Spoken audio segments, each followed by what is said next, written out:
महादेव। जय जय जय शिव शंभो, जय भोलेनाथ। एक किसी गांव में राजा रहता था। एक राजा रहता था, उसका एक भी संतान नहीं था। दोनों पति पत्नी बहुत सोच चिंता में डूबे रहते थे। एक दिन के बात हुआ, राजा और रानी दोनों बाहर चले।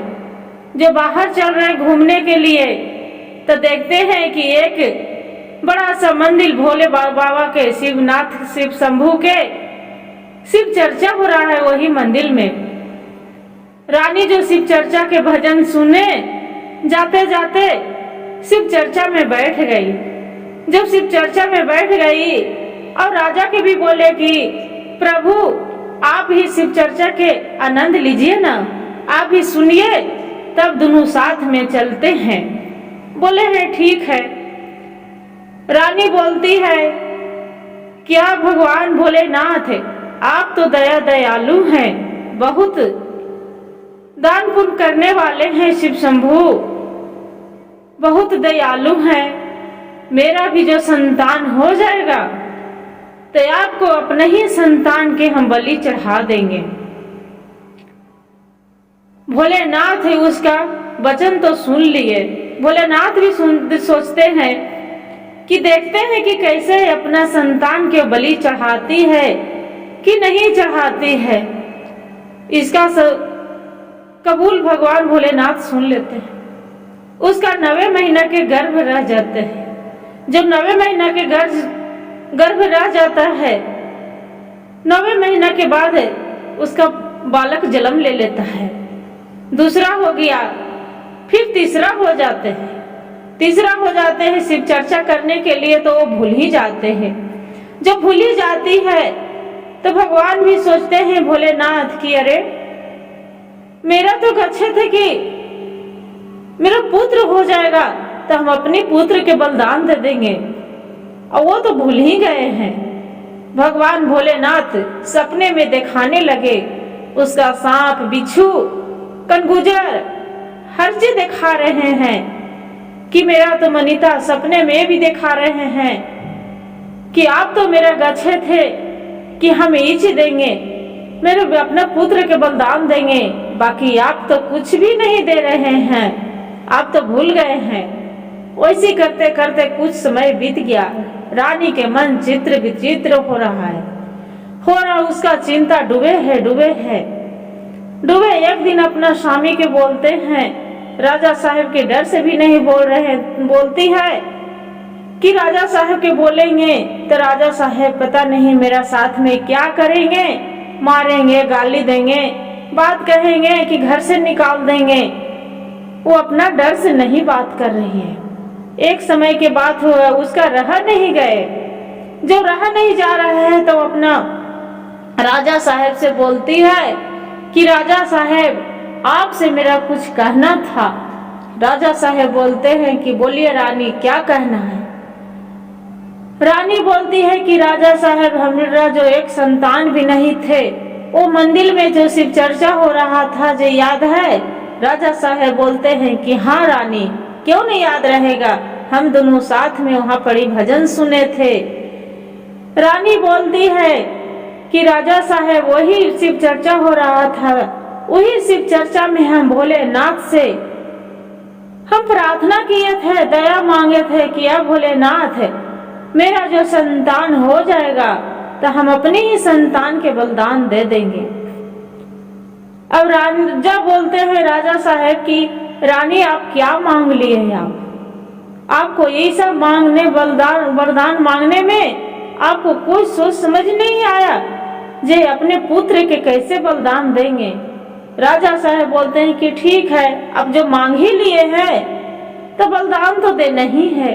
राजा साहब पूरा नगर में ढोलहा पिटा दिए कि भाई रे, जो अपना पुत्र दे देगा उसका हम आधा राज आधा पाठ बांट देंगे और डाली भर सोना भी दे देंगे और रहने के लिए महल भी देंगे।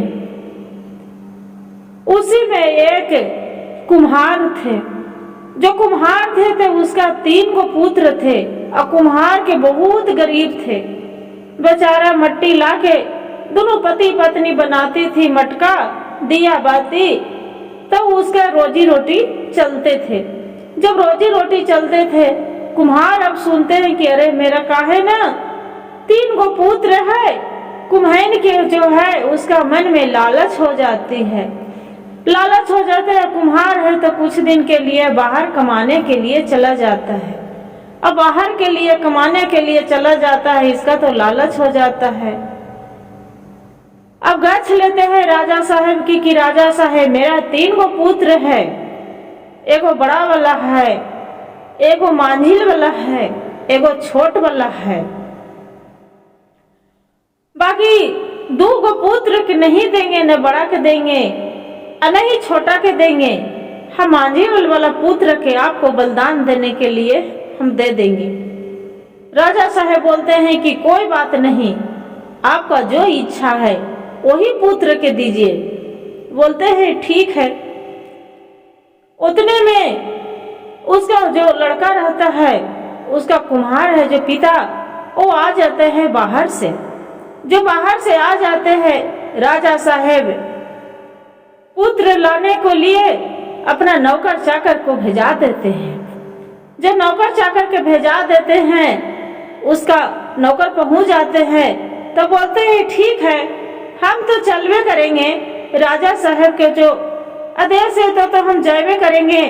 मेरा माता ने बलिदान तो दे ही दिया है, बाकी एगो हम अपना पिता से प्रश्न करने के लिए तब हम जाएंगे।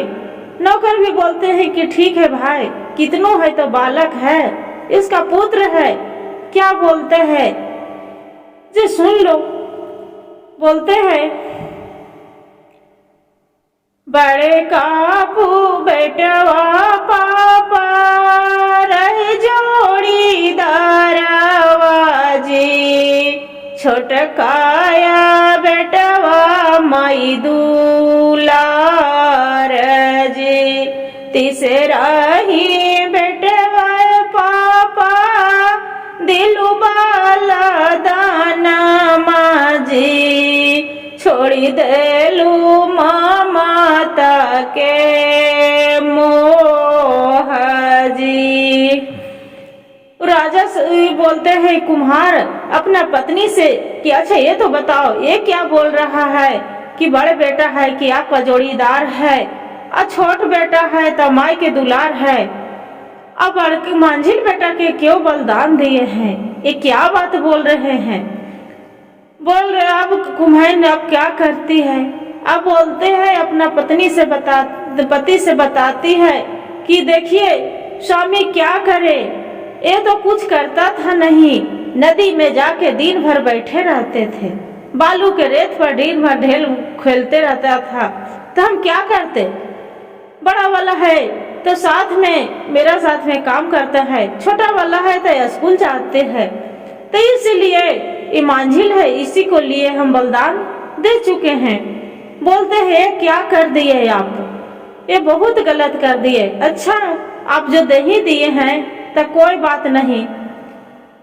फिर भी लड़का बोलते हैं कि एक माँ से हम अपना गले मिल लेते हैं, फिर जाके माँ के चरण छूती है, छू के और बाद में फिर बोलते हैं बड़े काहे बेटवा मम्मी रहे तोर जोड़ीदार आवाजे, साथ साथ चले तोरो संग हो, छोटे काहे बेटवा मम्मी करवैलू काऊ ले जावा हो, मान हमरो के दिहलू बलिदान हो। इतना जो बोलते हैं माए बाप के, कितना है तो माँ है, बलिदान तो देने के लिए दे ही देती है। आंख से झरझर झरझर लोर चलने लगते हैं।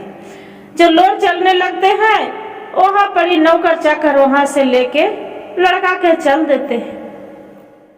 लड़का के लेके जो चल देते हैं, आके लड़का के बलिदान देने के लिए पूरा तैयारी हो जाते हैं, माला फूल पहना देते हैं। राजा साहब के बोलते हैं कि राजा साहब एक मेरा वचन है वो आप सुन लीजिए, तब मेरा बलिदान दे दीजिएगा। बोलते हैं ठीक है बोलिए। तब बोलते हैं अपनी पुत्रवाय राजा मंगलूत शिव ही शिव चारा चाजे दूसरे के देवु बल दान जी बड़ कहीं बेटा राजा रहे तोरे दुलारुआ जी छोट काही बेटवा कौले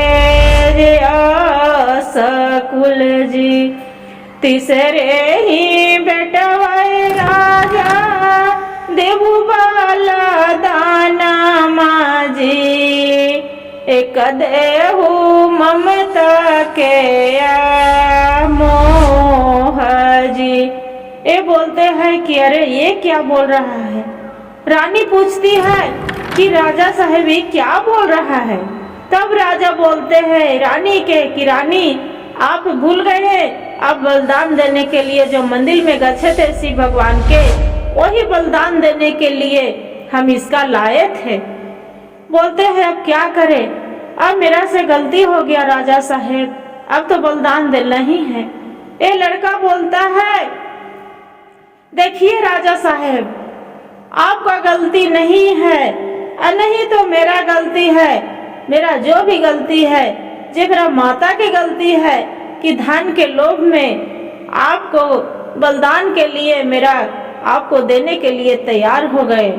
ठीक है राजा साहेब आप बलिदान देना चाहते हैं, अपना पुत्र के छोड़ के अब मेरा बलिदान दे दीजिए, हम मरने के लिए खुशी खुशी तैयार हैं। इतने में जैसे ही बलिदान देने के लिए माला फूल पहनाते हैं, शिव भगवान के गोड़ चरण छुए लगता है। लड़का बोलते हैं ठीक है राजा साहेब हमको तो बलिदान दे ही देंगे, बाकी कुछ देरी के लिए हम भोलेनाथ से प्रार्थना करना चाहते हैं। राजा के आदेश रहता है, बोलते हैं कि कोई बात नहीं आप प्रार्थना कर सकते हैं। लड़का बोलते हैं कि अब भोलेनाथ या शिव शंभू जो आप तो बहुत दयालु हैं, आप मेरा बलिदान कैसे ले सकते हैं, आप तो दया के सागर हैं।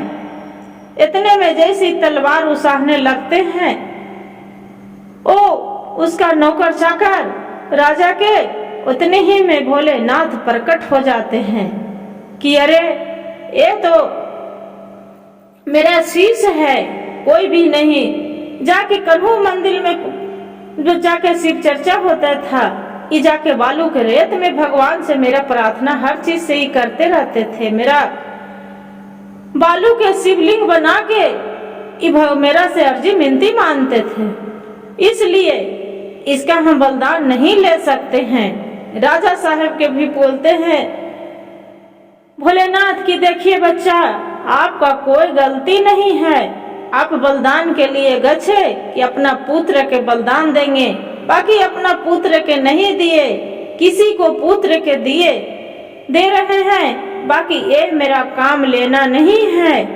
हम दया बरसाने वाले हैं, हम ये बलिदान नहीं ले सकते हैं। इतना कहकर अब भोलेनाथ छपित हो जाते हैं। जय भोलेनाथ, जय शिव शंभू। जैसे एक बालक पर दया किए थे प्रभु, ऐसी सब पर करिएगा, कथा कहने वाले पर करिएगा प्रभु भोलेनाथ, और सुनने वाले पर भी करिएगा। उतने में फिर क्या हुआ, जो वो लड़का के साधु के भेष में बाबा हइये थे। भोलेनाथ साधु बाबा बोलते हैं कि बोलो बेटा किसका साथ जाना है, अपना माता साथ जाना है कि पिता के साथ जाना है। वो लड़का बोलते हैं कि नहीं बाबा, नहीं तो मेरा माँ के साथ जाना है और नहीं पिताजी के साथ जाना है। बाबा हम कहे ना, जे मंदिर में राजा साहेब मनीता माने थे, वही मंदिर में जाके हम आपको शरण में हम पूजा करते हैं। बोले तथास्तु। जाके वही मंदिर में शिव भगवान के मंदिर रहते हैं, शिव शंभू के, वही मंदिर में जाके पूजा लड़का करने लगते हैं। जब पूजा करने लगता है और बाद में सब अड़ोस पड़ोस के देखते हैं, कुमाइन के जाके बोलते हैं कि अरे तोर बेटा तो जीवित है, तोर बेटा तो जीवित है। वो कुम्हैया बोलती है कि मनो गाली बकते रहती है कि देखिए मेरा ऐठ रहे हैं, हम बेटवा के मार दिलिए तो तू ऐठ रहे हैं, जे क्या करे, मेरा वैसा मुसीबत है तो हम दे दिए, बाकी कोई मोह ममता नहीं है, बेचारी ऊपर से क्या करे, वैसी बोल रहती है। फिर एक दिन के बाद हुआ कि कुछ दिन बीत गया, 2-4-6 महीना उसका रहा नहीं जा रहे हैं। बोलते हैं कि अरे ये तो बोलते हैं कि बेटा तेरा जीवित है, वो मंदिर में पूजा करते हैं, काहे न हम दोनों जाके देखते हैं। दोनों पति पत्नी जाती है तो देखते हैं कि वहाँ भोलेनाथ के महिमा तो अपरंपार है। उसका देखते हैं कि शिवलिंग बनल है और वहाँ पड़ी कोई नहीं पूजा करने वाला, कोई बालक है। तो क्यों कि अपना पुत्र के बलिदान देने के लिए भेज दिए थे, इसीलिए भोलेनाथ के कृपा वो मिलने नहीं दिए कि तू जो बलिदान दे ही दिए तो तेरा पुत्र बलिदान में चला गया, आपका पुत्र से मिलना नहीं है। हर हर महादेव।